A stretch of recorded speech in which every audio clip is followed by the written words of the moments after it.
था, उस तारकासुर नाम के असुर के 3 पुत्र हुए। तीनों पुत्र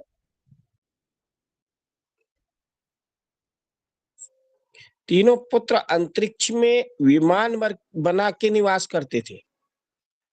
एक का स्वर्ण का विमान था, एक का लोहे का, एक का चांदी का। उनको भोलेनाथ ने उन तीनों तारकासुर के पुत्रों का वध शिव जी ने किया। ये सारे प्रसंग जो है ब्रह्मा जी देव ऋषि नारद जी को सुना रहे थे। इसके बाद व्यास जी बोले कि सनत कुमार जी, हमने ये बात पहले सुनी है कि शंकर देव ने एक जलंधर नाम के दैत्य का वध किया था। प्रश्न कर रहे हैं कि एक जलंधर नाम का दैत्य था, उसको कहां से तो इसका जन्म हुआ, क्यों मारा, क्या कारण था, पूछ रहे। हे महापंडित, आप शंकर जी का ये चरित्र विस्तार पूर्वक कहिए, विस्तार से बताइए कि भोलेनाथ ने इस जलंधर नाम के दैत्य को क्यों मारा। उनका चरित्र सुनकर कौन तृप्त हो सकता है। सूत जी महाराज बोले, जब इस प्रकार से महामुनि से व्यास जी ने पूछा, तब वो कहने लगे। सनत कुमार जी बोले, मुने, एक समय की बात है। देवगुरु बृहस्पति जी और चंद्रमा, नहीं, देवगुरु बृहस्पति जी और राजा इंद्र परम भक्ति से कैलाश में शंकर जी का दर्शन करने के लिए गए। भगवान शिव जी के परम भक्त थे देवगुरु बृहस्पति जी और राजा इंद्र। इनकी इच्छा हुई कि कैलाश चला जाए और भोलेनाथ का दर्शन किया जाए।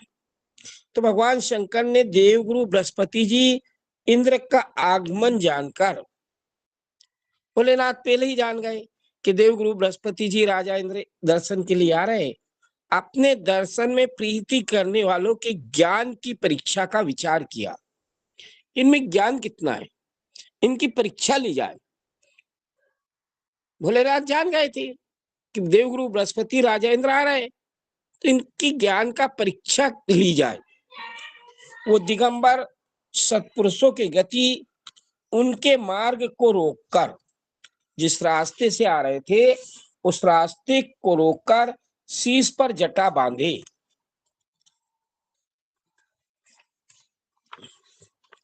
शोभायमान मुख से स्थित हुए।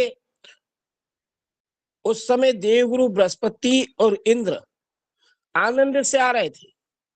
मार्ग में क्या किया इन्होंने, अपना रूप बदल करके ये वहां रास्ते को इन्होंने रोक लिया। भोलेनाथ ने किस कारण से, देवगुरु बृहस्पति और राजा इंद्र की परीक्षा लेने के लिए।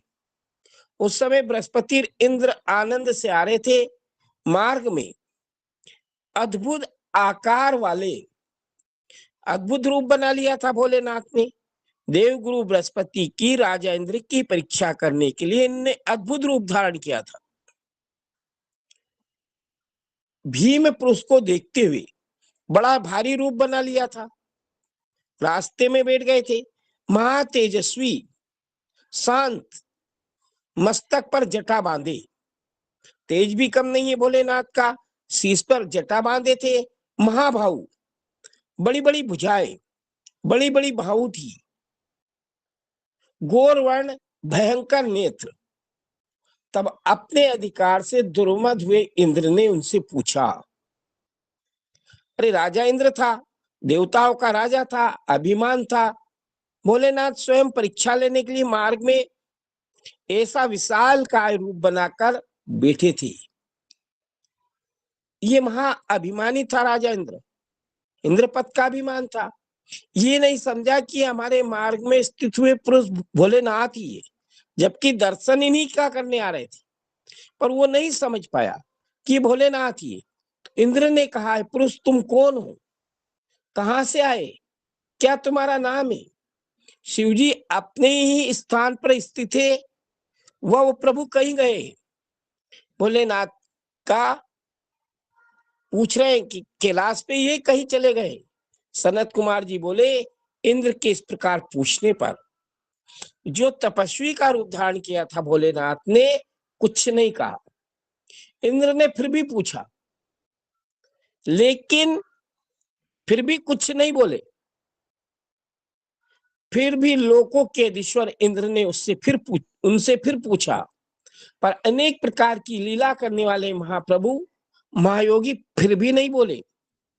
जब इस प्रकार बारंबार उन दिगंबर से राजा इंद्र ने पूछा, पर भगवान इंद्र के ज्ञान की परीक्षा लेने के कारण भोलेनाथ कुछ नहीं बोले। तब त्रिलोकी के ईश्वर से गर्वित होकर, ये तीनों लोगों का राजा था, देवताओं का राजा था इंद्र, गर्व था इस बात का इसको, तो इंद्र ने क्रोध किया और उस जटाधारी से घुड़क कर कहा, डांट कर बोला। इंद्र बोले, अरे मैं पूछता हूं, तू इसका कुछ उत्तर नहीं दे रहा है। मैं बार बार पूछ रहा हूं, तू कोई उत्तर नहीं दे रहा है। इससे वज्र से मैं तुझे मारता हूं। अपना वज्र उठा लिया मारने के लिए। और किनको? जिनके यहाँ मिलने जा रहा था, जिन महाप्रभु ने अपना रूप बदल करके मार्ग में बैठे थे, उनको राजा इंद्र मारने लगा। अरे दुर्मते, मैं देखूं तेरी कौन रक्षा करता है।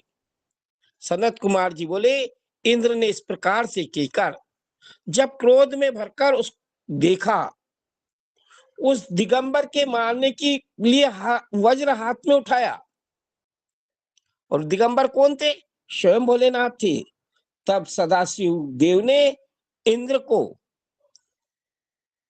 वज्र हाथ में लिए देखकर इंद्र का हाथ वज्र के सहित स्तंभित कर दिया। यानी वहां के वहीं उस हाथ को रोक दिया, स्तंभित कर दिया। न नीचे आ रहा था, न ऊपर आ रहा था। जैसे ही हाथ उठाया था, ऐसा का ऐसा ही स्तंभित कर दिया। और विकराल नेत्र करके भगवान रुद्र ने जो ही देखा, तब ऐसा विदित हुआ कि मानो ये दिगंबर प्रज्वलित हो उठे हैं, तेज से जला देंगे। जब इंद्र की भुजा स्तंभित हो गई, तब तो क्रोध से इंद्र इस प्रकार मन में दुखी हुआ, जिस प्रकार मंत्र बल से पराक्रम रुद्ध हो जाने पर सर्प दुखी हो जाता है। बड़ा गुस्सा है इसका, क्योंकि ये तो बड़ा बलशाली था ना, देवताओं का राजा था, लेकिन उसका हाथ स्तंभित कर दिया था, हाथ रोक दिया था। जो ही बृहस्पति जी ने उस पुरुष को तेज से प्रज्वलित होते देखा, तब बुद्धि से उनको शंकर जानकर प्रणाम किया। देवगुरु बृहस्पति बुद्धि में संसार के जितने देवता है, उनमें इनसे बड़ा बुद्धिमान नहीं है कोई भी। उन्होंने अपने बुद्धि से, अपने ज्ञान से जान लिया कि ये जो तेजस्वी पुरुष है, ये कोई साधारण नहीं है, स्वयं भोलेनाथ है। उस समय उदार बुद्धि बृहस्पति जी हाथ जोड़कर पृथ्वी में दंडवत करके प्रणाम किया और कहने लगे। बृहस्पति जी बोले, देवादिदेव हे महादेव, आत्मस्वरूप महेश्वर प्रभु त्र्यंबकम, जटाजूटधारी, दीनों के नाथ, सर्वव्यापक विधाता, अंधकासुर के मारने वाले, आपको मेरा बारंबार प्रणाम है। त्रिपुर के मारने वाले, प्रलय में जगत के ध्वंस करने वाले परमेष्टि ब्रह्मा, आपको नमस्कार है। विरूपाक्ष रुद्र, भवरूप, शंभु, विरूप, अतिरूप और रूप से परे, आपको मेरा बारंबार प्रणाम है। दक्ष का विध्वंस करने वाले, यज्ञों का फल देने वाले, यज्ञ रूप, दूसरों के कर्म प्रवृत्त करने वाले, आपको मेरा बारंबार प्रणाम है। जब देवगुरु बृहस्पति जी ने बहुत अच्छे प्रकार से इनकी विनती की कि हे रुद्र, आपकी कृपा से त्रिलोकी का ऐश्वर्य भोगते आपकी चरण कमल की सेवा से ही योगियों को अगम्य सब दुर्लभ गति को प्राणी प्राप्त होता है। सनत कुमार जी बोले, बृहस्पति जी ने जब इस प्रकार से लोगों के कल्याण करने वाले भगवान शंकर की विनती की और राजा इंद्र को भगवान शंकर के चरणों में पतित किया, इंद्र को भी समझाया स्वयं भोलेनाथ है। इस प्रकार जब इंद्र को सिर नीचा कराकर चरणों में डाला, तब बड़ी नम्रता से बृहस्पति जी भोलेनाथ से कहने लगे, शिव जी से कहने लगे। देवगुरु बृहस्पति बोले, हे दीनानाथ, हे महादेव, ये इंद्र तुम्हारे चरणों में पड़ा है। नेत्रों की अग्नि से आप शांत हो, क्रोध को रोककर इंद्र का उद्धार कर दो। हे महादेव, आप प्रसन्न हो जाइए, शरण में आए हुए इंद्र की रक्षा करो। आपके मस्तक के नेत्रों से निकली हुई अग्नि शांत हो जाए। सनत कुमार जी बोले कि देवदेव महेश्वर इस प्रकार बृहस्पति जी के वचनों को सुनकर मेघ के समान गंभीर वाणी से बोले। शिव जी बोले, बृहस्पति, जो नेत्रों से मेरे क्रोध निकला है उसको मैं कैसे धारण करूं? क्रोध तो मेरे को उत्पन्न हो गया है, अब मैं उसको रोक नहीं सकता हूं। त्यागन की हुई केचली को सर्प कैसे धारण कर सकता है? अगर कोई सर्प अपनी केचली को छोड़ दे तो वापस थोड़ी आती। ऐसे ही मेरा क्रोध जो मुझे आया है, मैं वापस उसको शांत नहीं कर सकता हूं। सनत कुमार जी बोले, भक्त वत्सल भगवान शंकर ने जब इस प्रकार से कहा तब बृहस्पति जी भी भय से व्याकुल हो गए। किनको क्रोध आ गया, त्रिलोकी भस्म हो जाएगी। देवगुरु बृहस्पति जी भी भय से व्याकुल हो मन से फिर क्लिष्ट रूप वाले भगवान से बोले। देवगुरु बृहस्पति जी बोले, हे देव, हे भगवान, भक्तों पर सदा ही दया करनी चाहिए।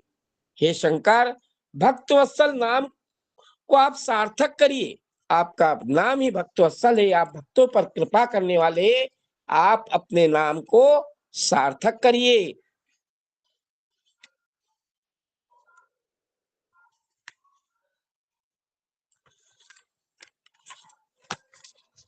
हे देवेश, आप इस अपने तेज को कहीं अन्यंत्र त्याग दीजिए। आपका जो क्रोध आ रहा है ना, इस क्रोध को कहीं अलग छोड़ दीजिए, अलग त्याग कर दीजिए। आप सब भक्तों के उद्धार करने वाले हो, इसे इंद्र का भी उद्धार करिए, इस इंद्र को भी बचा दीजिए।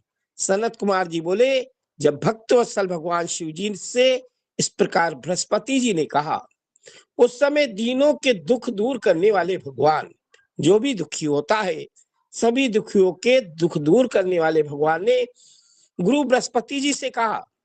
शिव जी बोले, तात, मैं तुम्हारी इस विनती से प्रसन्न होकर तुमको मैं उत्तम वर देता हूं। तुमने इंद्र को जीवन दान दिवाया है, नहीं तो आज ये निपट जाता। इस कारण तुम जीव नाम से विख्यात होंगे, आपका नाम एक जीव भी पड़ जाएगा।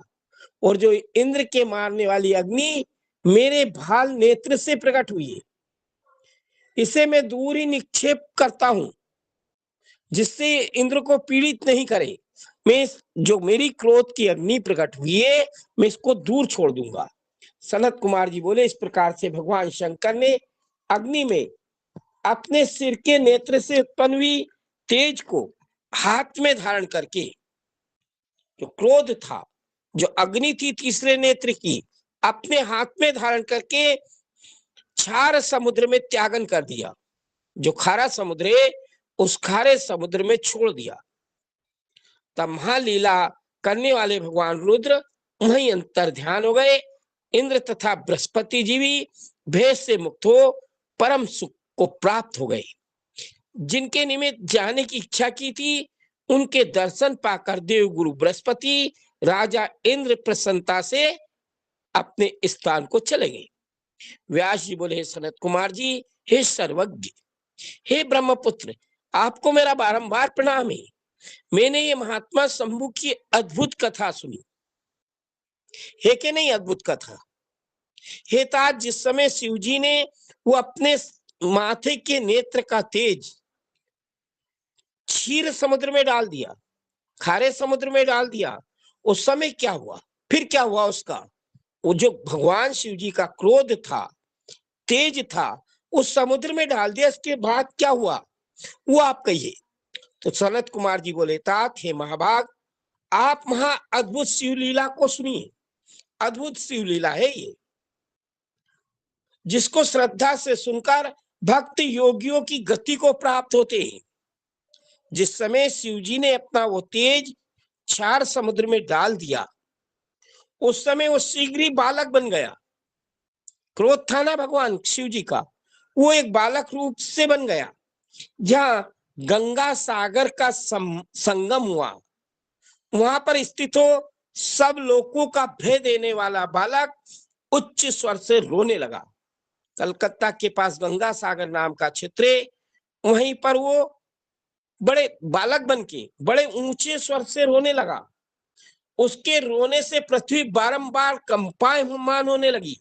स्वर्ग और सत्य लोग भी उसके शब्द से बेरे हो गए। कितना तीक्ष्ण शब्द था, कैसा कठोर रोने की आवाज थी कि सारे लोग बहरे हो गए। इस बालक के रोने से सब लोग व्याकुल हो गए, सारे लोकपाल भी मन से व्याकुल हो गए। हे उपेंद्र, बहुत कहने से क्या है, चराचर सब चलायमान हो गए। हे तात, उस शंकर स्वर्ण के रोदन से, शंकर जी का पुत्र था ये, उनके ही तेज से प्रकट हुआ था ना, ब्रह्मांड भर व्याकुल हो गया। तब सारे देवता ऋषि मुनि सब व्याकुल होकर लोक गुरु पितामह ब्रह्मा जी के पास पहुंच गए। सारे देवता परेशान हो गए। वहां वे सब देवता मुनि राजा इंद्र सब समीप जाकर, ब्रह्मा जी के समीप जाकर प्रणाम विनती करके ब्रह्मा जी से बोले। सारे देवतागण बोले, हे लोक और देवताओं के ईश्वर, हमको बड़ा भय आकर उपस्थित हुआ है। हे महायोगी, उसका नाश कर दीजिए, उस रोग को दूर करिए। कौन सा? कि वो बालक रुदन कर रहा था और तीनों लोग उस रुदन से परेशान थे। ये महाशब्द कहां से उपस्थित हो रहा है, कहां से आ रही इतनी तेज आवाजें? सनत कुमार जी बोले, लोक पितामह ब्रह्मा जी इस प्रकार उनके वचन सुनकर बड़े विस्मित हो उस स्थान में जाने की इच्छा करने लगे कि चल के देखे तो सही कहां से आवाज आ रही। हे तात, उस समय ब्रह्मा जी सत्य लोक से उतरे। इस बात के जानने के निमित्त भूलोक में आकर समुद्र के किनारे आए, पृथ्वी पर आए। सब लोकों के पिता ब्रह्मा जी जब उस स्थान पर आए तो उन्होंने समुद्र के तट पर उस बालक को देखा। बालक कैसे पैदा हुआ था? शिव जी के क्रोध से पैदा हुआ था, शिव जी का पुत्र था। तब विधाता को आता हुआ देखकर देवरूप समुद्र ने भी सिर झुकाकर प्रणाम किया और उस बालक को ब्रह्मा जी की गोदी में दे दिया। समुद्र में पैदा हुआ था तो समुद्र ने ब्रह्मा जी को वो बालक दे दिया। तब ब्रह्मा जी विस्मय को प्राप्त हो समुद्र से बोले, सागर, समुद्र से पूछ रहे, शीघ्र कहो ये अद्भुत पुत्र है किसका? सनत कुमार जी बोले, ब्रह्मा जी के ये वचन सुनकर समुद्र बड़ा प्रसन्न हुआ। नमस्कार तथा विनती करके वो ब्रह्मा जी से बोला, समुद्र ने दिया था ब्रह्मा जी को, तो ब्रह्मा जी समुद्र से ही पूछ रहे किसका बालक है।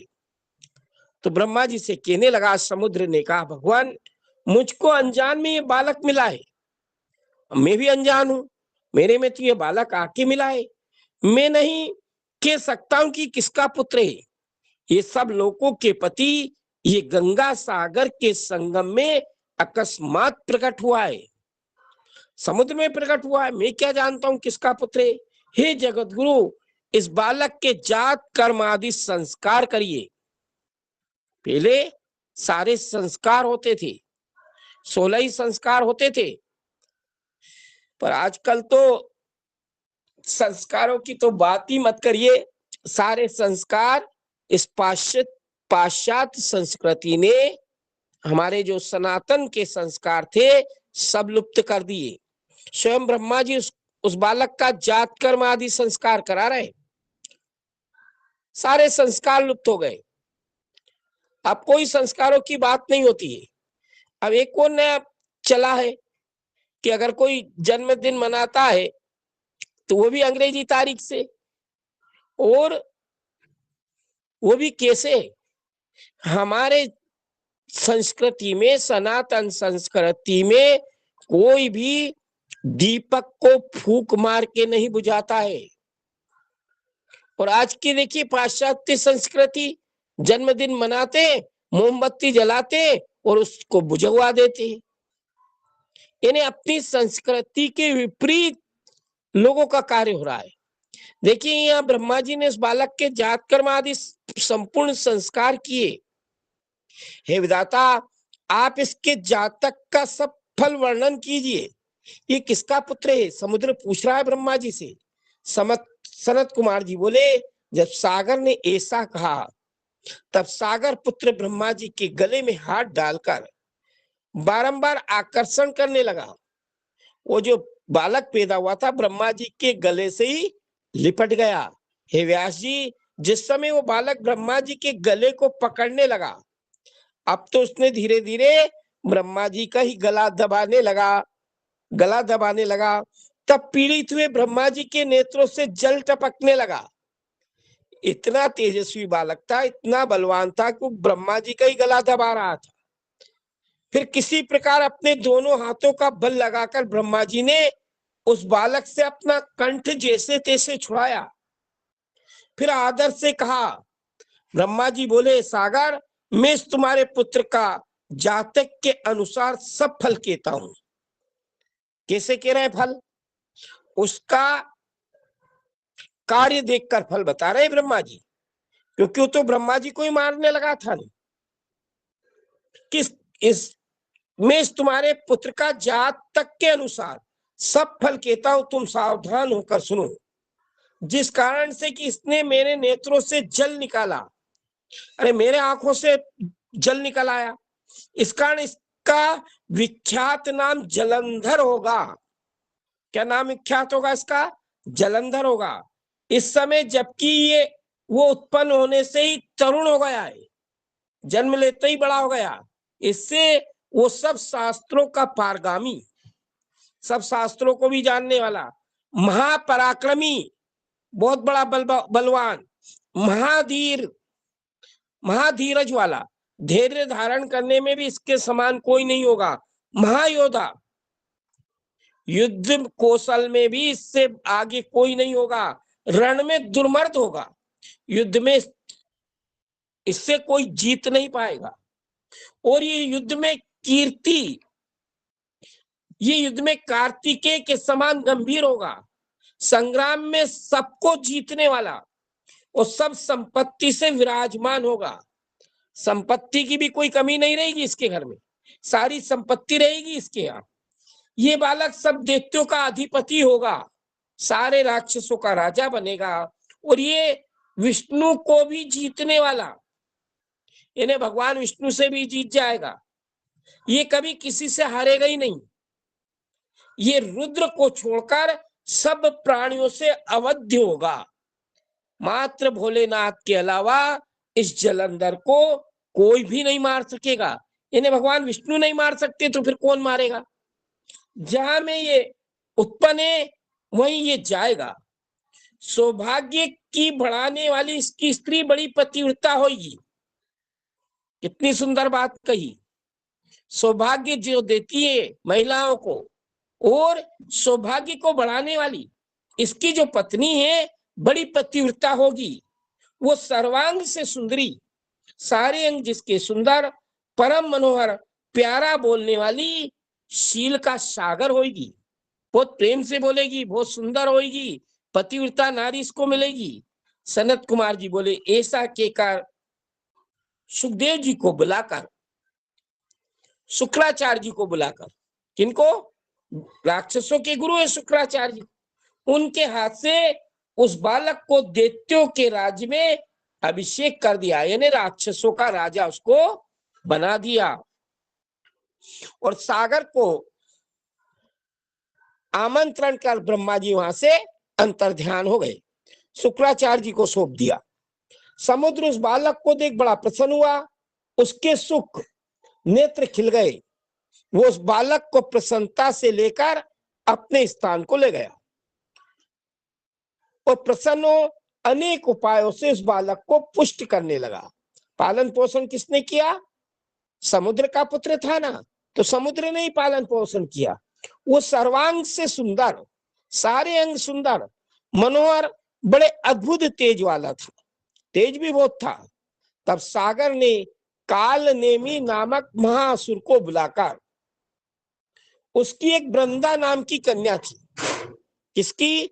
एक काल नेमी नाम का राक्षस था, उसके एक वृंदा नाम की कन्या थी, उसके संग जलंधर का विवाह कर दिया। मांगा, समुद्र ने मांगा कालनेमी से जलंधर के लिए। कालनेमी असुरों में बड़ा विख्यात और बुद्धिमान था, सारे राक्षसों में विख्यात भी था, बुद्धिमान भी था। हे मुने, वो अपने कार्य साधन करने में बड़ा चतुर था। उसने समुद्र की यातना को उचित समझा। उसने समुद्र से उत्पन्न हुई महावीर जलंधर के निमित्त अपनी प्राण तुल्य कन्या को ब्रह्म विधान से ब्याह दिया।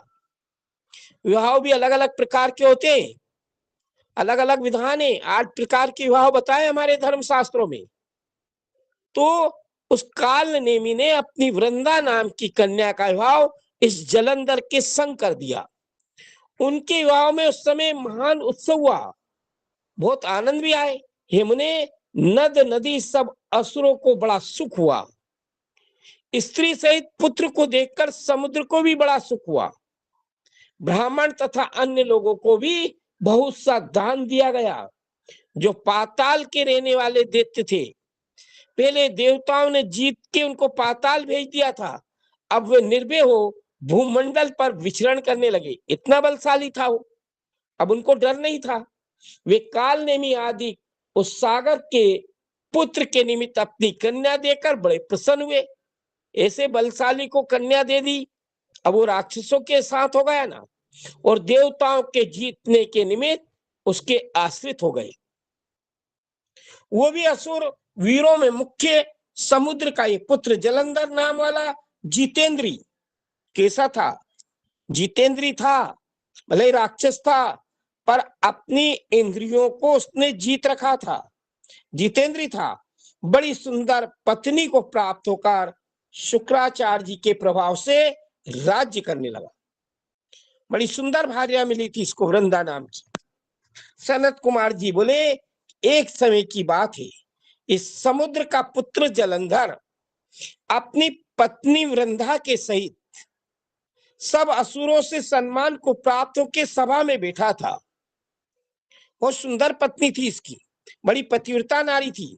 उसी स्थान पर बड़े क्रांति वाले भगवान भृगु जी आ गए।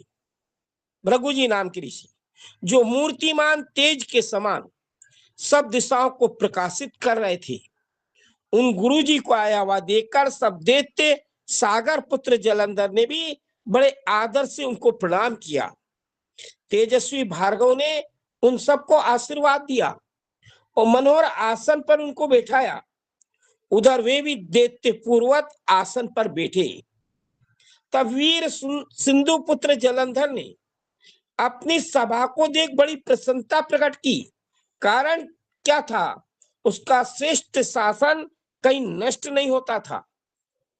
सागर पुत्र उस दैत्यराज ने राहु को छिन्न सिर देखकर, राहु का कटा हुआ सिर देखकर शीघ्रता से गुरुजी से पूछा। अपने गुरु आए थे शुक्राचार्य जी। जलंधर अपने राक्षस राहु का सिर कटा हुआ देखकर गुरु से पूछा। जलंधर बोला है, प्रभु है गुरु, राहु का सिर किसने छेदन किया? इस सिर किसने काटा है? हे गुरु, आप ये वृत्तांत यथायोग मुझसे कहिए, सारा वृत्तांत मुझे बताइए। सनत कुमार जी बोले, इस प्रकार शुक्राचार्य ने समुद्र पुत्र के वचन सुन शिव जी के पद कमल को स्मरण कर यथार्थ वाणी से कहा। शुक्राचार्य जी बोले, जलंधर महावीर, संपूर्ण असुरों की सहायता करने वाले, संपूर्ण राक्षसों की आप ही सहायता करते हो। इस सब वृत्तांत को सुनो, मैं तुमसे यथायोग कह रहा हूं कि पहले की बात है, राजा वीरोचन के पुत्र हिरण्यकश्यप जी का पोता बड़ा धर्मात्मा राजा बलि हुआ है।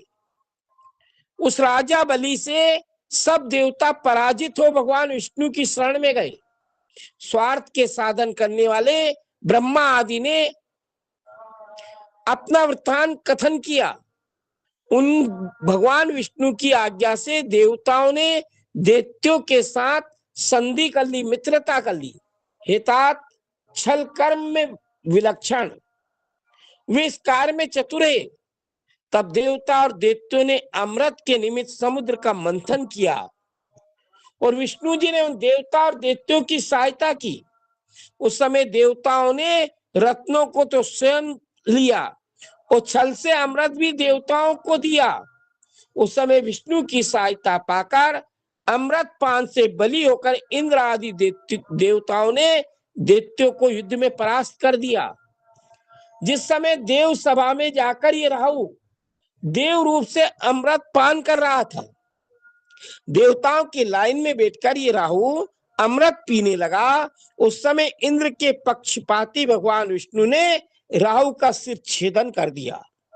शुक्राचार्य जी ने बताया जलंधर को कि राहु का सिर भगवान विष्णु ने अमृत पीते हुए काटा है। सनत कुमार जी बोले, इस प्रकार जब शुक्राचार्य जी ने राहु के सिर छेदन अमृत के निमित्त समुद्र मंथन का वृतांत सुना, सारी बातें सुनी, राक्षसों ने देवताओं ने मिलकर समुद्र मंथन किया था और सारा अमृत देवताओं को पिला दिया। राहु बैठा उनकी लाइन में तो सिर काट दिया, तथा रत्नों का देवताओं को ग्रहण कर लेना, अमृत को सिर्फ देवताओं को ही पीने को मिलना। जब ये सब बातें सुनी तो प्रतापवान जलंधर ने सब सुनी, तब अपने पिता का मंथन सुनते ही उसके नेत्र लाल हो गए। बड़ा क्रोध आने लगा कि राक्षसों ने भी मेहनत की थी, भगवान विष्णु ने तो छल किया है, तो उसको बड़ा क्रोध आया।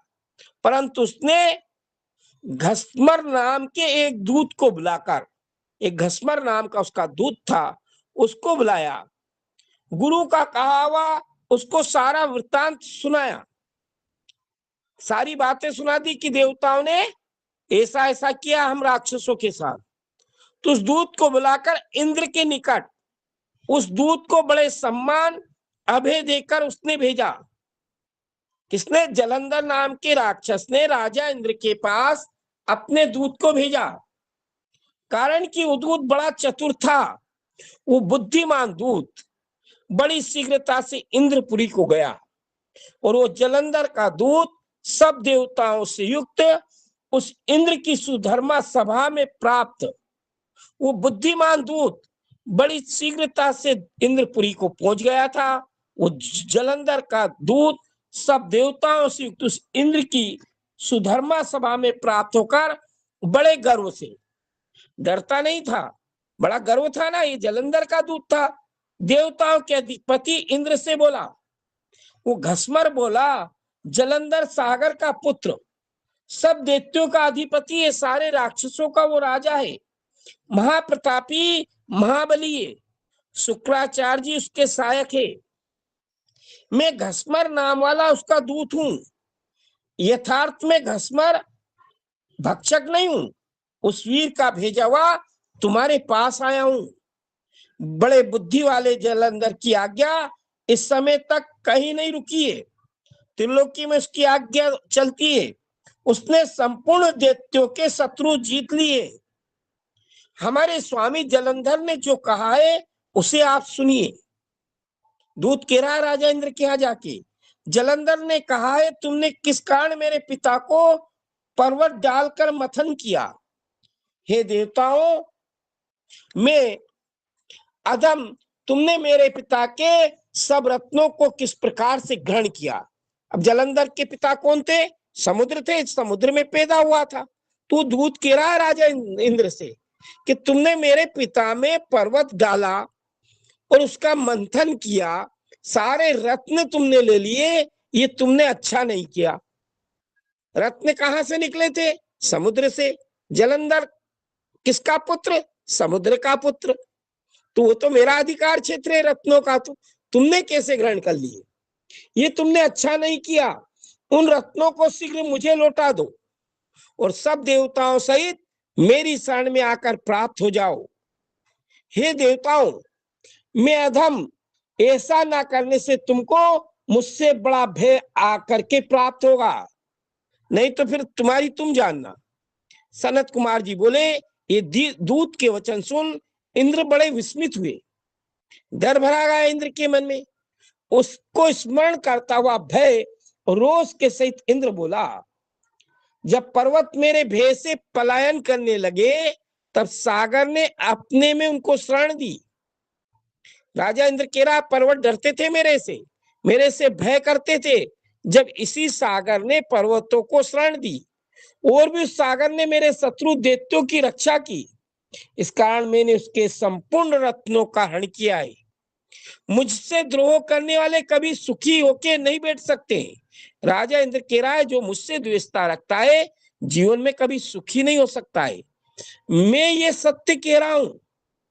पहले एक सागर के पुत्र शंख नाम असुर ने मुझसे विरोध किया था। शंख नाम के असुर ने भी विरोध किया था। मूर्खतावश उसने महात्माओं का संग त्याग कर दिया। उस पाप बुद्धि वाले को मेरे अनुज विष्णु जी ने संहार किया। वो सागर पुत्र बड़ा हिंसक, साधुओं को दुखदाई पापी था। इस कारण दूत तुम बहुत शीघ्र जाकर उस जलंधर से सागर मथने के कारण को तत्व से सुना देना। सनत कुमार जी बोले, जब इस प्रकार इंद्र ने जलंधर के पास उस बुद्धिमान दूत को विदा कर दिया, तब वो घसपर बहुत शीघ्र जलंधर के पास गया। तब उस बुद्धिमान दूत ने वहां जाकर उस दैत्य राज से इंद्र की कही हुई संपूर्ण वार्ताएं, संपूर्ण वचनों को जाकर कह दिया। ये सुनते ही क्रोध से वो दैत्यपति जलंधर, उसके होठ फड़कने लगे। शीघ्र ही उसने सब देवताओं के जीतने का उपाय किया कि अब सारे देवताओं को देवलोक से बाहर कर दूंगा। उस उद्योग में उस दैत्यराज के समीप दिशा, पाताल आदि स्थानों से कोटि कोटि दैत्य आकर प्राप्त होने लगे। सारे राक्षसों को इकट्ठा कर लिया। तब शुंभ निशुंभ आदि कोटि सेनापतियों को साथ लेकर उस सागर का पुत्र जलंधर महाप्रताप के साथ चला और सब सेना के साथ शीघ्र इंद्रपुरी पर चढ़ाई कर दी। जलंधर ने शंख बजाया, सब वीर सिंहनाद करने लगे। वो दैत्य सब वीरों के सही सिंहनाद करता हुआ इंद्रपुरी के नंदन नाम के वन में पहुंच गया। उसकी पुरी देखकर सारी इंद्रपुरी को घेरकर स्थित हुई तथा उसके पास बड़ी सेना देखकर देवता भी अमरावतीपुरी से युद्ध के निमित्त चले। देवताओं ने भी सेना तैयार कर ली। तब मूसल, परिग, बाण, गदा, परशु शक्तियों से देवता और दैत्यों का महायुद्ध होने लगा। परस्पर धावमान होते हुए एक दूसरे के ऊपर प्रहार करने लगे। क्षण मात्र में दोनों सेना रुधिर से छत विछित हो गई। हाथी, घोड़े, रथ, पैदलों के गिरने से वो रणभूमि संध्या काल के मेघ के समान व्याप्त हो गई। उस युद्ध में मरते हुए दैत्यों को शुक्र जी फिर जिला लेते थे। वो मृत संजीवनी विद्या से मंत्र पढ़कर जल छिड़कते थे। जितने राक्षस मरते थे और ये शुक्राचार्य जी जिंदा कर लेते थे। इस संसार में मृत संजीवनी विद्या एकमात्र शुक्राचार्य जी जानते थे। देवताओं के गुरु बृहस्पति जी भी मृत संजीवनी विद्या नहीं जानते थे। मरे हुए को जिंदा करने की विद्या अगर किसी के पास थी तो शुक्राचार्य जी के पास थी। तो ये जितने भी राक्षस मरते थे सबको जिंदा कर लेते थे। वो द्रोणाचार्य पर्वत से दिव्य औषधि लाकर बृहस्पति जी मृत देवताओं को जीवाने लगे और देवगुरु बृहस्पति जी औषधि से जिंदा करते थे। इनको जिंदा करना याद नहीं था, विद्या नहीं थी, तो औषधि लाकर जिंदा करते थे। जब युद्ध में देवताओं को पुनर्जीवित होते देखा तब जलंधर बड़े क्रोध से शुक्राचार्य जी से कहने लगा। जलंधर बोले, ये देवता मुझसे मरे हुए फिर कैसे जीवित हो जाते हैं? मैंने सुना है इस संजीवनी विद्या तुम्हारे अलावा कहीं अन्यंत्र नहीं है, ये विद्या कोई नहीं जानता है। सनत कुमार जी बोले, इस प्रकार उस बुद्धिमान सागर पुत्र के वचन सुनकर प्रसन्न शुक्राचार्य जी जलंधर से बोले। शुक्राचार्य जी बोले, अंगिरा ऋषि द्रोणाचल से दिव्य औषधि लाकर जिला रहे हैं। अंगिरा नाम के ऋषि द्रोणाचल पर्वत से दिव्य औषधि लाकर इन देवताओं को जिंदा करते हैं। हे तात, ये मेरे वचन सत्य जानो। जो तुम जीत की इच्छा करते हो, शुक्राचार्य जी ज्ञान दे रहे जलंधर को, अगर तुम देवताओं से जीत चाहते हो, जीतने की इच्छा करते हो, तो मेरे श्रेष्ठ वचन सुनो। तुम अपनी भुजाओं से द्रोण पर्वत को उखाड़ डालो, पर्वत को उखाड़ के समुद्र में फेंक दो, उखाड़ डालो। और सनत कुमार जी बोले जब शुक्राचार्य जी ने ऐसा कहा तब वो दैत्य तुरंत वहां गया जहां वो द्रोणाचल नाम का पर्वतराज था। तब उस द्रोणाचल को भुजाओं से उखाड़कर शीघ्र ही इसने सागर में डाल दिया। कितना बलवान था, पर्वत को उखाड़ा और सागर में डाल दिया। शिव के तेज से ऐसा होना कोई विचित्र बात नहीं है। अरे शिव जी के तेज से पैदा हुआ था, कोई बहुत बड़ी विशेष बात मत मानना। वो महाबली सिंधु पुत्र उस महासागर में फिर आया और बड़ा बल प्रकाश करके अनेक शस्त्रों से देवताओं का संहार करने लगा। फिर देवताओं को मृतक देखकर देवगुरु द्रोणाचल पर्वत को गए। अब देवता मरने लगे तो कहां गए, द्रोणाचल पर्वत को गए, परंतु वहां जाकर द्रोणाचल पर्वत का तो पता ही नहीं था। दैत्य ने उस पर्वत को हरा हुआ जानकर बृहस्पति जी भय से व्याकुल हो गए। अब देवताओं को कैसे जिंदा करेंगे कि पर्वत तो कोई उठा ले गया। और आकर व्याकुल मन से देवताओं से कहा, किन्ने, देवताओं के गुरु बृहस्पति जी ने। बृहस्पति जी बोले, देवताओं इस समय अब सब भाग जाओ, अब खेल नहीं है यहाँ, सब भाग जाओ, द्रोणाचल पर्वत दिखाई नहीं दे रहा है। ऐसा जान पड़ता है कि सागर पुत्र ने उस पर्वत को नष्ट कर दिया। ये जलंधर दैत्य इस समय नहीं जीता जाएगा, इससे युद्ध में हम नहीं जीत पाएंगे। ये रुद्र के अंश से उत्पन्न हुआ है, शिव जी के अंश से उत्पन्न हुआ है, संपूर्ण देवताओं को मारने वाला है। हे देवताओं, मैंने इसका प्रभाव जान लिया। जिस प्रकार से ये स्वयं उत्पन्न हुआ, जो इंद्र ने शिव का अपमान किया था उसी का ये फल है। शिव जी का अपमान किया था ना, उनको क्रोध आया था, क्रोध से ये पैदा हुआ है, उसको याद करो। सनत कुमार जी बोले, सब देवता इस प्रकार से देवगुरु बृहस्पति जी के वचन सुनकर जय की आशा छोड़कर, जीत तो होना नहीं है, व्याकुल हो गए। इसी अवसर में वे दैत्यराज से सब प्रकार ताड़ित होकर धैर्य त्याग करके देवतागण दसों दिशाओं में इंद्र के सहित भाग गए। उस सागर के पुत्र ने इस प्रकार देवताओं को भागता देखकर शंख बेरी जय का शब्द करते हुए अमरावती में प्रवेश कर लिया, इंद्रपुरी पर आक्रमण कर लिया। जब जलंधर अमरावती में प्रवेश किया तब देवता उससे ताड़ित हो मेरू पर्वत की गुफाओं में निवास करने लगे, पर्वतों की गुफाओं में जाके छुप गए इसके डर से। हेमुने, तब जलंधर इंद्र आदि देवताओं के सब अधिकारों में शुंभादिक दैत्याधिपतियों को पृथक पृथक स्थापित कर पूरा मंत्रिमंडल बदल दिया।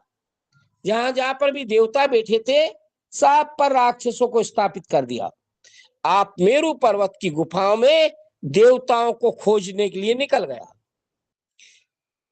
वहां का राज तो अपने राक्षसों को दे दिया, सारे विभाग इसने राक्षसों को बांट दिए और देवताओं को ढूंढने के लिए ये मेरू पर्वत पर ढूंढने निकल गया। सनत कुमार जी बोले, इंद्र आदि देवताओं ने वहां फिर उस दैत्य को आया हुआ देख, पर्वत की गुफाओं में देवता छिप रहे थे, देवताओं ने देखा कि राक्षस आ गया तो भय से कपित होकर वहां से भी शीघ्र भाग गए। अब क्या करते, ब्रह्मा जी के पास देवता गए, उनको आगे कर सारे देवता बैकुंठ में गए जहां पर भगवान विष्णु निवास करते हैं। ब्रह्मा जी सहित वे सब देवता प्रणाम करके भगवान विष्णु की विनती करने लगे। देवता बोले, ऋषिकेश हे महाभाव, हे भगवान, हे मधु दैत्य के मारने वाले, हे सब दैत्यों के मारने वाले देवेश, आपको बारंबार प्रणाम है। मधु केटव नाम के दो राक्षस थे, उनको भगवान विष्णु ने मारा था, इसीलिए कह रहे हैं, हे विष्णु जी, आपने मत्स्य अवतार लेकर वेदों का उद्धार किया, आपको बारंबार हमारा प्रणाम है। आपने सत्यव्रत वाले राजा सत्यव्रत को प्रलय के जल में विहार कराया, जिस समय देवता और दैत्य मंदर पर्वत को समुद्र में डाल सागर मंथन कर रहे थे, उस समय आपने कूर्म रूप धारण करके उस पर्वत को धारण किया, आपको हमारा बारंबार प्रणाम है। इस प्रकार से मत्स्य आदि रूप से भक्तों की हित करने वाले, उत्पत्ति पालन और प्रलय करने वाले ब्रह्म रूप आपको प्रणाम है। हे कृपा के सागर, हे रमा के नाथ, सारे देवता विनती कर रहे भगवान विष्णु से, हे कृपा के सागर, हे रमा के नाथ, हम आपके शरण में आए, हमारी रक्षा करो। इस जलंधर ने सब देवताओं को अपने देव स्थान से निकाल दिया है, अपने स्थानों से सूर्य चंद्रमा अग्नि को निकाल दिया। इन सब का कार्य राक्षस कर रहे हैं। पाताल में धर्मराज और नागराज को निकाल दिया, पाताल से भी, नाग लोकों से भी नागों को अलग भगा दिया। वे देवता मनुष्यों के समान मारे मारे फिर रहे, उनकी शोभा नहीं रह रही। हम आपकी शरण में आए, आप दैत्य के वध का विचार करो, इस दैत्य से हमको अभय कर दो। सनत कुमार जी बोले, भगवान मधुसूदन ने इस प्रकार से देवताओं के दुख भरे वचन सुनकर करुणा कर मेघ के समान गंभीर वाणी से भगवान विष्णु बोले, हे देवता, भय त्याग दो, अब मत डरो, मैं युद्ध में जाऊंगा और उस जलंधर दैत्य से युद्ध करूंगा। ये वचन कहकर दैत्यों के नाशक भगवान विष्णु ने खिन्न मन से उठकर, कैसे मन से उठे? प्रसन्न चित्त होकर नहीं उठे, खिन्न मन से उठे, क्योंकि धर्म शास्त्रों में कहा है कि अगर कोई कार्य करने जाए, उस कार्य में अगर आपको खुशी नहीं है तो उसकी सफलता के चांस कम हो जाते हैं। यहाँ देखिए शिव महापुराण में भगवान विष्णु कैसे उठ रहे हैं, दैत्य का नाश करने जा रहे हैं। विष्णु जी ने खिन्न मन से, प्रसन्न मन से नहीं उठे। गोस्वामी तुलसीदास जी ने सुंदरकांड सब पढ़ते पर पढ़ के निकल जाते हैं, सब पढ़ते हैं, लेकिन उसका अनुसरण कोई नहीं करते हैं। अपनी रामचरितमानस भी एक ज्योतिष का बहुत बड़ा ग्रंथ है, उसमें भी ज्योतिष भरा है। जब हनुमान जी महाराज लंका में सीता जी की खोज करने के लिए जा रहे थे, तो उन्होंने बानर भालुओं से कहा था कि जब लगी आवऊं सीता ही देखी, होए काज मोहि हर्ष विषय की। आज मुझे हर्ष विशेष हो रहा है, इसलिए सीता जी का पता जरूर लगा के आऊंगा। क्योंकि जिस कार्य को करने में खुशी होती है, उस कार्य की सफलता के चांस बढ़ जाते हैं। और वही यहां शिव पुराण में कह रहे हैं कि भगवान विष्णु जो दैत्यों के नाशक है, विष्णु ने जी ने खिन्न मन से उठकर, प्रसन्न मन से नहीं उठे, भक्त वत्सला के कारण कृपा करके शीघ्र गरुड़ पर बैठे।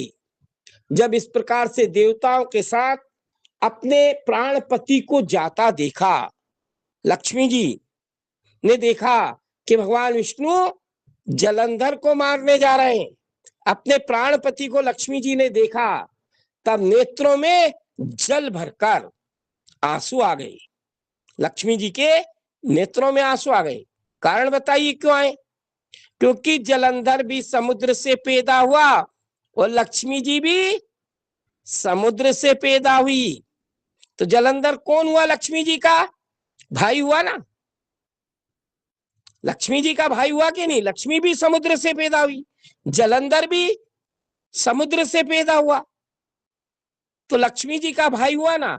और भगवान विष्णु अपने साले को मारने जा रहे थे, तो लक्ष्मी जी के नेत्रों में आंसू आ गए। तो देवी लक्ष्मी जी भगवान विष्णु से बोली, लक्ष्मी जी बोली, है नाथ, यदि मैं आपकी प्यारी हूं, अगर मुझसे प्रेम करते हो तो हे कृपा के नाथ, आप मेरे भाई को युद्ध में नहीं मारो। मेरा भाई है वो, उसको कैसे मारोगे? क्योंकि माताओं को सबसे अधिक प्रेम किसी से होता है इस संसार में तो अपने भाई से होता है। भगवान श्री कृष्ण जब रुक्मणी का हरण कर रहे थे, श्रीमद् भागवत में आया तो रुक्मणी का एक भाई था रुक्मी नाम का, उन्होंने श्री कृष्ण के ऊपर प्रहार कर दिया था, चढ़ाई कर दी थी, युद्ध हुआ था वहां। तो एक अक्षोणी सेना लेके गया था युद्ध करने के लिए, भगवान श्री कृष्ण ने उस रुक्मी को पकड़ लिया था और तलवार से उसको मारने लगे थे। तो रुक्मणी जी ने भगवान श्री कृष्ण का हाथ पकड़ लिया था कि प्रभु मेरे भाई को ना मारे। माता बहनें सब सहन कर लेगी, पर अपनी भाई की पीड़ा को मां बहनें कभी अपनी भाई की पीड़ा को नहीं सहन कर सकती है। वही स्थिति यहाँ आ रही है। भगवान विष्णु जलंधर को मारने जा रहे हैं और लक्ष्मी जी भगवान विष्णु को रोक रही है। क्या कह रही है? ये मेरा भाई है, इसको कैसे मारोगे? तो भगवान विष्णु जी बोले, मैं जलंधर दैत्य के साथ युद्ध में पराक्रम करूंगा, देवताओं ने मुझसे विनती की है। देखिए, मेरे से देवताओं ने विनती की है, इसलिए युद्ध में मैं जरूर जाऊंगा। रुद्रांश से उत्पन्न होने, रुद्र के अंश से ही उत्पन्न हुआ है, शिव जी का अंश से और ब्रह्मा जी के वरदान, तुम्हारी प्रीति से मैं अपने हाथ से इस जलंधर को नहीं मारूंगा। कितना वचन दे दिया भगवान विष्णु ने लक्ष्मी जी को कि रुद्र का अंश है, ब्रह्मा जी ने इसको वर दिया है और तुम्हारे प्रेम के कारण मैं इस जलंधर को अपने हाथ से नहीं मारूंगा। सनत कुमार जी बोले, ये कहकर शंख चक्र गदा पद्म धारण करने वाले विष्णु जी गरुड़ पर चढ़ बड़े वेग से इंद्र आदि देवगणों के सहित युद्ध में पहुंच गए। बहुत शीघ्र जलंधर के समीप पहुंच गए। उस समय विष्णु के तेज से दर्पित हो देवता भी अब तो सिंहनाद करने लगे। स्वयं भगवान विष्णु आ गए थे उस युद्ध में। उस समय अरुण के छोटे भाई गरुड़ जी के पंखों की पवन से पीड़ित हो दैत्य इस प्रकार भागने लगे जैसे वायु से ताड़ित होकर मेघ भाग जाते हैं। गरुड़ जी के पंखों की हवा इतनी तेज थी कि वो राक्षस उस हवा से ही भाग गए। तब बात से पीड़ित हुए दैत्यों को जलंधर ने देखकर बड़े क्रोध से वचन कहकर विष्णु जी की ओर आक्रमण किया। उसी समय देवता भी हर्ष को प्राप्त होकर युद्ध करने लगे। वे महाबली उस समय विष्णु जी के तेज से पुष्ट हो गए थे। उस समय देवताओं की सेना को युद्ध के निमित्त देखकर जलंधर ने युद्ध में दुर्मत दैत्यों को आज्ञा दे दी। जो बलशाली दैत्य थे उनको आज्ञा दी। जलंधर ने कहा है, श्रेष्ठ दैत्यों तुम महायुद्ध करो। इस समय ये कायर इंद्र आदि देवता प्रबल है, ताकत बढ़ गई इनकी। मौर्यवंशी 1,00,000 धूम्र नामक 100 संख्या वाले राक्षस, 1 कोटि संख्या वाले इतने ही काल के राक्षस, कालक, दोरहत, कंकन, ये 1-1 लाख संख्या में तथा दूसरे दैत्य भी मेरी आज्ञा से युद्ध को चले। बहुत सेना से संयुक्त होकर सारे राक्षस चले। अनेक अस्त्र शस्त्र संयुक्त संशय रहित निर्भयता से युद्ध करे। जलंधर के राज सभी राक्षसों से, हे शुंभ निशुंभ सेनापतियों, ये देवता युद्ध में बड़े कातर है, ये देवता युद्ध करने के लिए आए। क्षण मात्र में इन तुच्छों को तुम महाबली विनाश कर दो। अरे ये तुच्छ देवता, इनमें क्या है? इनका एक क्षण में ही विनाश कर दो। अपने सेवकों को जलंधर आज्ञा दे रहा था। सनत कुमार जी बोले, इस प्रकार से युद्ध में विशारद जलंधर ने जब दैत्यों को आज्ञा दी तो सब चतुरंग बल से आश्रित हो युद्ध करने लगे। वहां तीक्ष्ण बाण, सभी प्रकार के अस्त्र शस्त्र वहां चलने लगे। महादारुण संग्राम उपस्थित हुआ जो मुनि और सिद्धों को भय देने वाला था। सनत कुमार जी बोले, तब महाबली दैत्य शूल फरसे पट्टिस लेकर भय से व्याकुल मन वाले सब देवताओं से युद्ध करने लगे। दैत्यों के आयुध से विद्ध होकर घायल हुए देवता, दैत्यों ने इतने अस्त्र शस्त्र चढ़ाए कि देवता विद्ध होकर, इन्हें घायल होकर सब इंद्र आदि देवता भय से व्याकुल हो युद्ध से भागने लगे। जब विष्णु भगवान ने देवताओं को भय से व्याकुल देखा, तब गरुड़ पर चढ़कर युद्ध करने के लिए चले। उस समय ये भक्तों के अभय करने वाले सुदर्शन चक्र हाथ में लिए उसकी कांति से शोभायमान हाथ वाले बड़ी शोभा को प्राप्त हो रहे थे। शंख चक्र गदा सार्ग धनुषधारी महाक्रोध से युक्त हो महावीर सब प्रकार के युद्ध करने में चतुर भगवान विष्णु ने सार्ग नामक धनुष को चढ़ाकर शब्द किया। हे मुने, उस धनुष के नाद से समस्त त्रिलोक की पूर्ण हो गई। सार्ग धनुष से छूटे हुए बाणों से हजारों दैत्यों के सिर क्रोध करके भगवान ने मार डाले। इस प्रकार गरुड़ जी के पंखों की पवन से पीड़ित होकर आकाश में पवन द्वारा राक्षस उड़ने लगे, मेघों के समान राक्षस घूमने लगे। तब जलंधर ने दैत्यों को पीड़ित देखकर देखा जलंधर ने कि सारे राक्षस पीड़ित हो गए।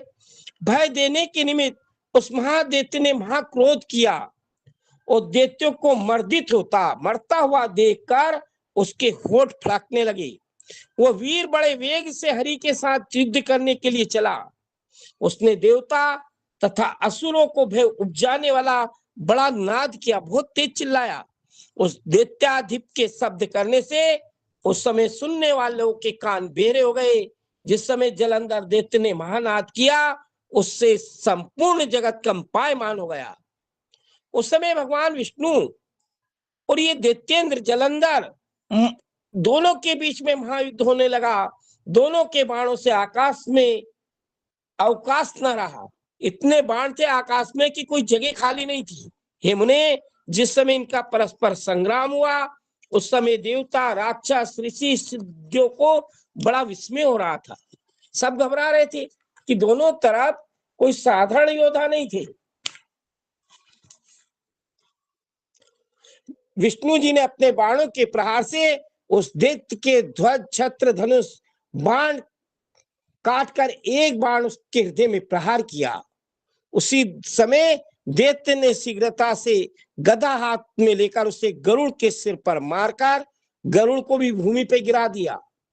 एक तीक्ष्ण त्रिशूल विष्णु जी के हृदय में महाक्रोध करके होठ फड़कते हुए त्रिशूल से भगवान विष्णु जी के ऊपर प्रहार कर दिया। विष्णु जी ने भी हंसते हुए उसको गदा को खड़क से काट दिया और सार्ग धनुष चढ़ाकर बड़े तीक्ष्ण बाणों से उसको वेध दिया।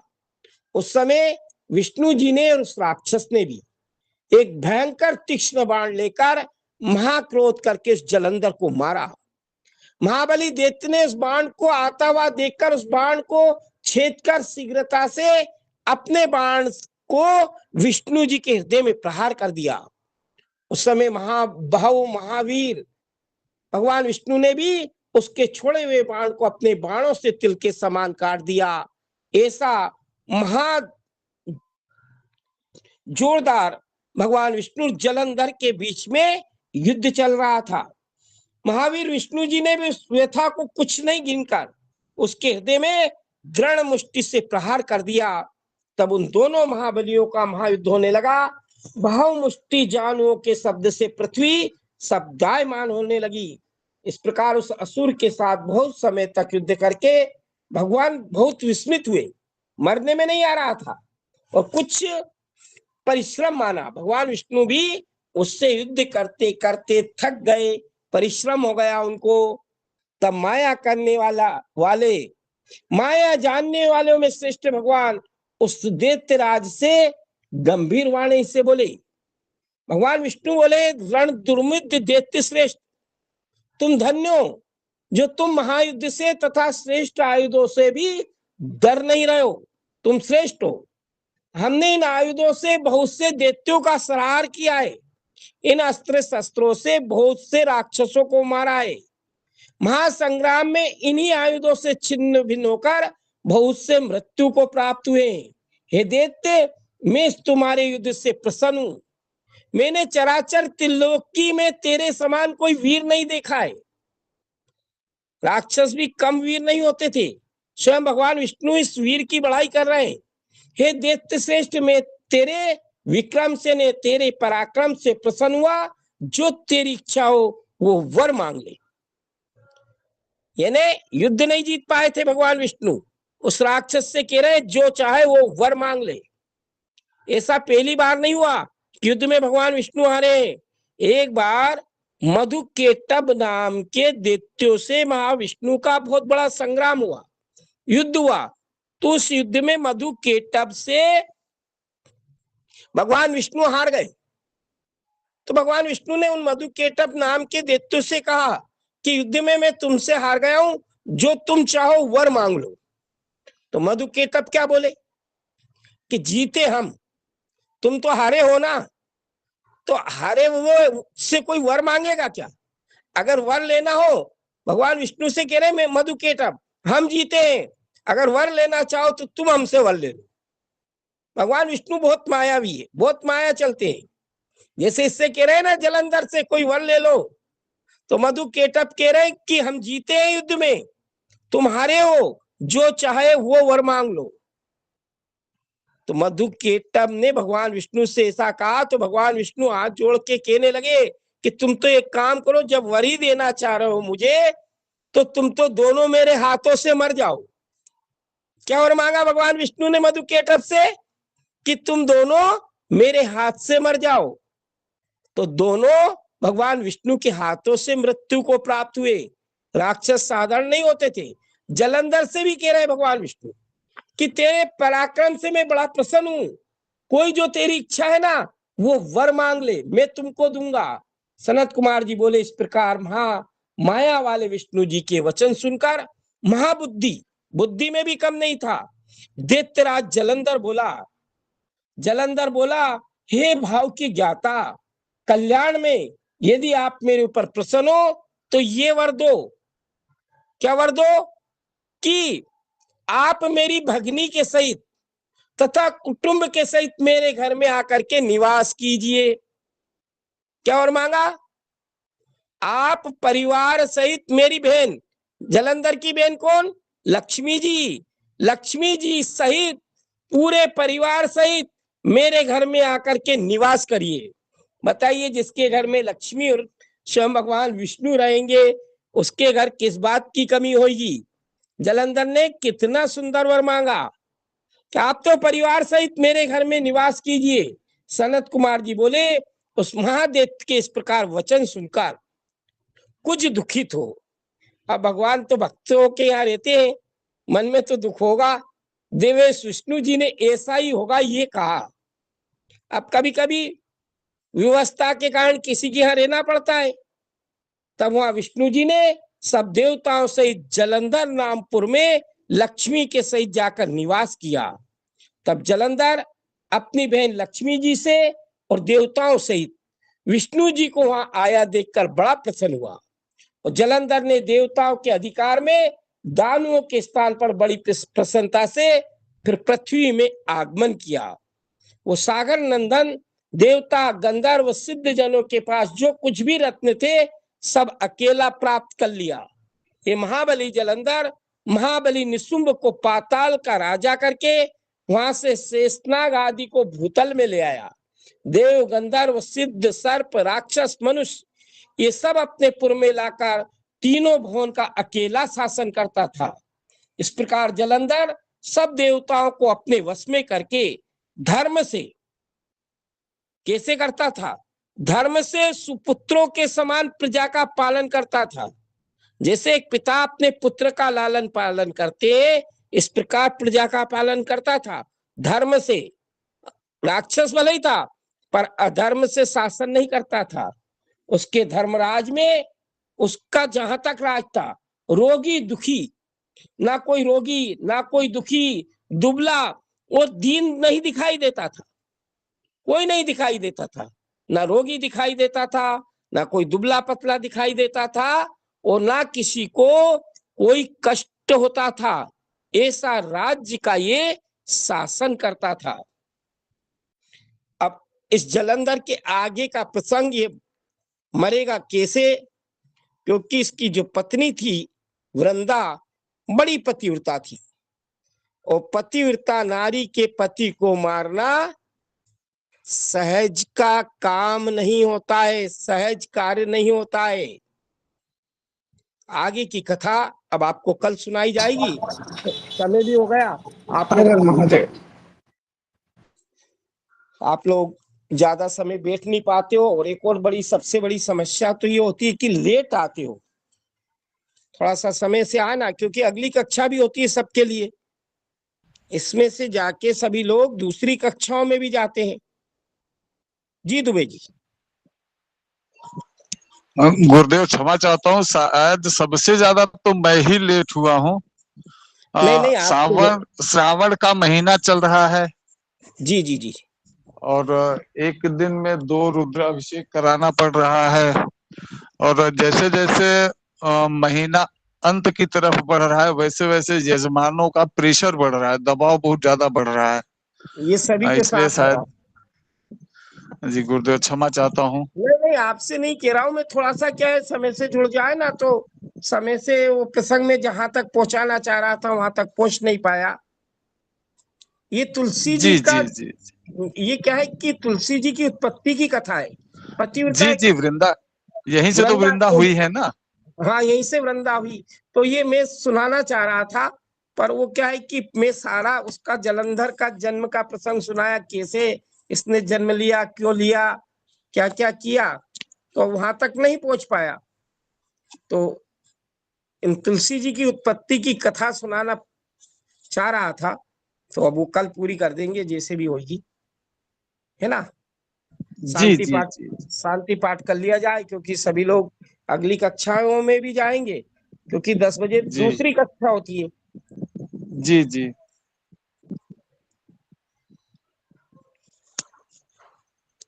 ओम द्यौः शान्तिरन्तरिक्षगुं शान्तिः पृथिवी शान्तिरापोः शान्तिरोषधयः शान्तिः वनस्पतयः शान्तिर्विश्वै देवाः शान्ति ब्रह्म शान्ति सर्वगुं शान्ति शान्तिरेव शान्ति सामा शान्तिरेधि जतो जतः समीहसे ततो नो अभयं कुरु सन्नः कुरु प्रजाभ्यो भयन्नः पशुभ्यः सुशान्तिर्भवतु सर्वा अरिष्ट शान्तिर्भवत्। ओम गुरुचरण कमलेभ्यो नमः। ओम पार्वती पतये हर हर हर महादेव।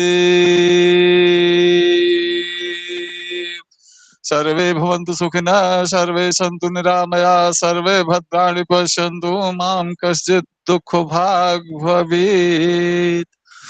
सर्वेभ्यो नमो नमः। सभी सर्वेभ्यो लोग चरण कमलेभ्यो नमः।